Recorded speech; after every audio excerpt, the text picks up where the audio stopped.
next to each other. I was like, there's just too many tanks in here, mate. It's aside from all that, like that's just like gamey stuff, I guess. Yeah, that was the one thing I took away from the gameplay trailer was like, you look at, not the gameplay trailer, the stream, sorry. Yep. You look at these fucking crazy CG trailers that they're doing, and they like look phenomenal and cinematic. And then I was watching them play, and I was like, "Oh, it's just Battlefield." It is just Battlefield. It's just Battlefield. Really quickly though, that trailer, they knocked it out of the park again with the music. Was that a Kanye song? Or I can't remember. Oh, it was really good. Like, and they'd like set it to the beat of like howitzers and stuff, and it was. But the other stuff that really impressed me was so we got legendary vehicles like the Zeppelins. Yeah, there's airships. They were calling them, which are crazy. Apparently airships, and then there's like war trains. And battleships, like in like oceans. A proper destroyer or something. They were saying, it's like so you can conquer land, air, and sea, and that's them covered with their mega ships. It looks cool. Well, you see a Zeppelin go down in the trailer. Yes, and that destroys happens. Everything. Yeah, like that can happen. I think they take down 2 in the game, like in that match. Oh, I didn't watch the match. This was actually in the actual trailer they showed. And the Zeppelin falls into like the middle of a village and destroys everything. Well, yeah, that happens in the stream, and they like, I think they get a second one later on. It crashes somewhere else, so like where it's destroyed is where it physically comes down. And this thing is monstrously large. Yeah, they were stressing destructible environment a lot. Yep. I can see that. It's even more destructible than it was, and so on and so forth. Also, you can, instead of having to open doors, you can just charge straight through them. Oh, yeah, I was trying to think of what they said about that. I was like, why is that relevant? Well, you used to have to go up to a door, wait for the prompt to come up, open the door.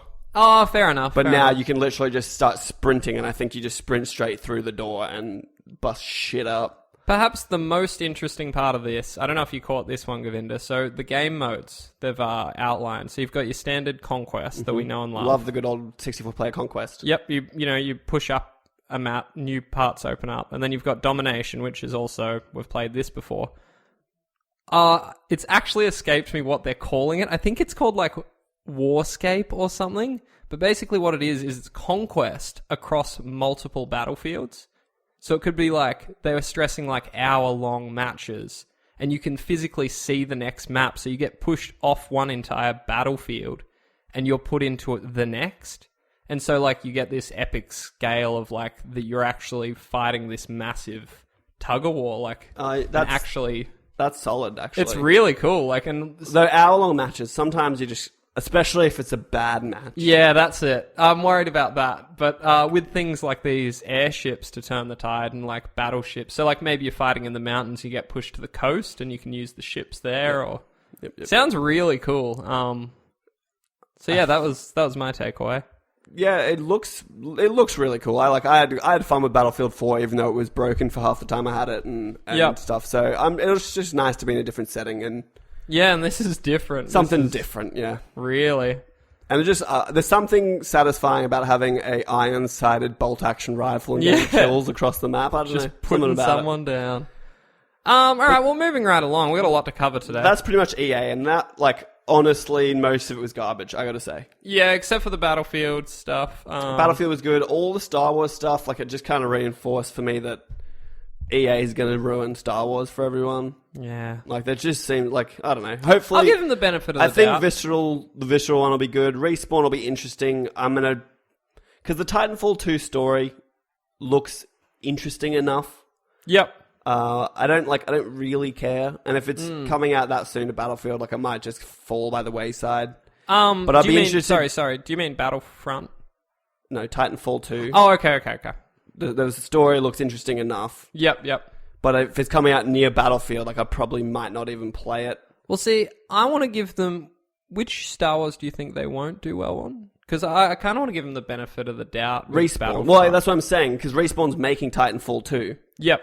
So I'm just kind of interested to see how they handle the story in Titanfall, if they can do it in a Star Wars third person. Like, I don't know. They're going to be under the pump then. Yeah. And they're kind of competing against each other because they're the only Star Wars third-person games. So they must, like, Respawn must be barely in pre-production. Yeah, that's really weird. So, yeah, who knows? Why even announce it at that point? I don't know. This is what I mean. Like, the whole conference was like 4 dev diaries. Yeah. And like very little actual gameplay or trailers except for Titanfall and Battlefield. And FIFA and Madden and that fee sort of thing. They gave us a bunch of veggies, but what I want is the juicy steak. You know who gave us the steak, Govinda? I hope Bethesda's up next because It's Bethesda. What a transition. They gave us some steak. I wasn't like super jazzed on the. You weren't satisfied by the steak? Well, look, Bethesda rocks out, swinging that big dick, and then it kind of shrivels up, and they go, Quake champions. Okay, yeah, Quake looks a bit. I really didn't want there to be a Quake. Because there's been some chatter about that. They're bringing back the old shooter franchise. I'd rather another Wolfenstein. It's a better game. Yeah, because Quake is like... It is important. It was like the first real multiplayer shooter. It did what Doom did for first-person shooters, but for the multiplayer space. But it was always like... It was so floaty. I mean, again, it was awesome at the time, but there was nothing else. So, like... I don't know. It seems odd to me. And I've noticed a trend, except for maybe PlayStation in that regard, but everyone is pushing esports. Yeah. Esports seems to be on the rise pretty hard. And it never really went down, did it? No, it never went down, but EA literally spent maybe 10 minutes longer even just being like, esports this, and every game they said would be like, esports, and here's it's fair enough. Here's the best Madden players in the world, and a little video feature about these best Madden players in the world, and who's going to win the esports, and here's all the different modes we have for esports, and I was like, oh. You can see why, like, the most popular things on Twitch are still the esports games, like Hon and Dota, and now Overwatch. Like, people just want to watch people be good at the same game. At the games that they're bad at. Yeah. And apparently there's a lot of money in that. So yeah, Quake came out. I didn't really give a shit. Yeah, I'm sure some people did. Yep. But I don't know. Quake sucks. It's not for me. I never really played it, so I have no lineage with it at all. And then they came out with Fallout DLC. This was disheartening. Which for me was like really reinforced my good decision of not getting a season pass. I regret nothing. Again, just for me, building in that game was not my favourite part of the game by a long shot. I am interested with the community making vaults and the ability to make experiments. Is it the community making vaults, or is it just you make a vault in your, like, there's just areas now where you can you can download like community ones. Oh, that's okay, because it's all mod manager. Like, you just download what other people have made. But I don't know if it is. Like, I know mods you can download, but I don't know. Yeah, it is. Like, they showed it. Like, people were downloading other people's creations and, like, using that. Yeah, all right. And then, like, the contraptions one to me just seemed like... What was that one again? You can make random Rune Goldberg machines. Yeah, with the bowling balls, and... You can make an elevator. And I'm like, I don't care. It is weird. Give me some story. It is weird that they're doubling down on the least exciting part of Fallout 4. It seems to be the most divisive part anyway. Like, I'm sure there's people out there that loved it. I thought it was a fucking pain to platinum just because of it. Yeah, that was the worst trophy. And like, I don't know, it just felt like it didn't ruin the game for me, but it was too emphasized. And they were like, you can get through the game without it, but... You couldn't at the same, like... Preston Garvey was going to be a little bitch if you didn't do it, though. Yeah. He was going to be a real diva about it. So what was it? It was contraptions, and then Nuka World. Oh, yeah. That might be story. Which kind of looks story, but they almost just skimmed it. Yeah, it was really just like a reveal. They showed the world, and then it pulled out to show like kind of a bit more of a bird's eye view of it. Yeah, it was like Nuka-Cola Land or something. Yeah, and then just... I like Duff Gardens, I guess, is my equivalent. But then they just kind of... Oh, actually... kept going, and then they're like, oh, that's it. I was like, is that another DLC? Like, you didn't announce it. But it was. Something really interesting, similar to that Nuka-Cola Land, is they sort of showed that you could run a Fallout Shelter-style thing in Fallout 4. Like, you had your settlers in your town, and they were, like, all in different rooms. That was pretty interesting. That looked like part of the Vault thing in my mind. I could be wrong. But again, they did announce that you can play Fallout Shelter on your PC. Oh, yeah, they did too. And there's like a big update for Fallout Shelter. I'm done. That was just to tide me over until Fallout 4. You know what's funny though? They said 50 million people have played it. Well, yeah, it's because they did the classic announce and drop. Which we didn't really get a lot of this E3. No, there was a Just little Star bit. Wars. There's a Doom first level. Oh, there was too. I forgot about You can play for free for a week, and then Lego Star Wars demo. Yeah. Is out now. Anyway, continuing on with Bethesda. Woohoo! Went from Fallout, and then they talked about the Skyrim remaster, Yeah. which I was almost the most stoked on for the entire thing. Yeah, I'm not going to play it, but it's cool. It was... They didn't show anything. They just kind of I think look at this one scene that looks slightly better. at this point you know what Skyrim is. Sorry, when I say slightly better, that was underselling it. It did look It looked a significantly lot better. I was more drawn to it because it looks like mods will be supported at launch. Which would be nice. And just there was a few things in that bugged me, like Dragons. just too many dragons. Yeah. So I'd like to be able to scale back how many dragons there mechanic. are. It just looked like... Oh no! Like there was mod someone put on like friendly dragons, and then it seemed like I don't know if it was maybe you could rate the mod, which in hindsight it probably seems like what it could be, or you could actually choose the rate at which they would spawn. Probably both. Definitely, you can rate mods. Yeah. So I don't know. I mean, I was interested just for the modding side. I don't think I'd ever play that whole game again. It's too big. It's too much time. And it's like. It was, a long time ago. I want new shit. Don't give me Skyrim again. Give me the next Elder Scrolls. Like, what are you doing? Well, they didn't...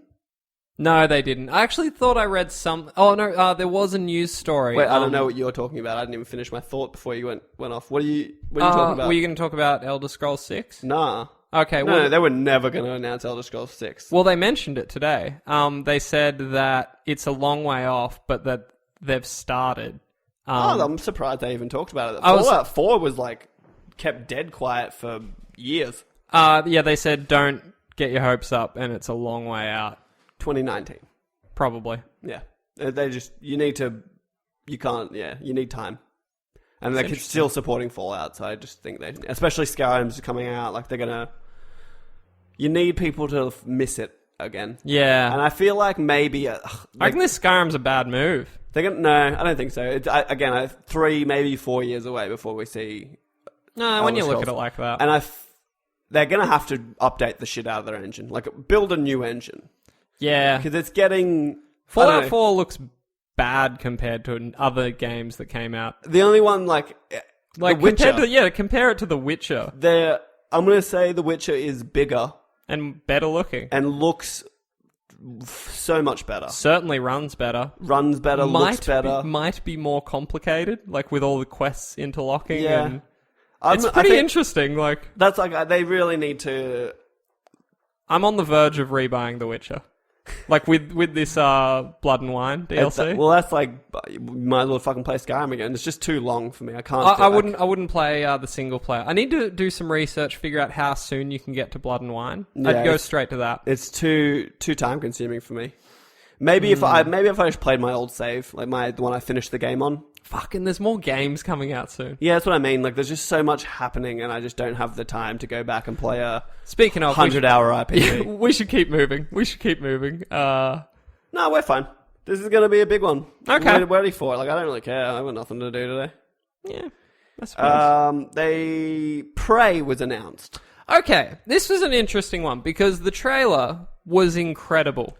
I didn't know that it was Prey. I've never played a Prey. So it had that whole Groundhog Day thing where he kept saying it was this certain day. Yeah, Morgan. And he kept Good looking morning, into Morgan. that. It's this date, this time, this and year. his eye was getting more and more fucking gnarly. Blooded. Turning to blood. And it was very interesting and had me on board. And then finally he wakes up in a lab. And Yeah, it seems like they're experimenting on him or something. And I got some real Dead Space vibes from it. Yeah, it was almost... it's almost not... it looks nice, but it's almost not my sort of thing. It's just too... horror-y. Freaky. Yeah. I'm such a baby. No, it's not even that. I just don't... it's not like I played Dead Space, and I played Dead Space 2. I didn't play 3, because I got it was a good bit... I'm gonna save this for next week, because I want to replay it. But that game I've been playing, Oxenfree. Yeah. It's a 2D adventure game, and it gave me nightmares. Like, it's actually... You're a little bitch, dude. It's no, it's funny too, but we'll get into that a bit later, or at least next week. So yeah, they announced Prey. I thought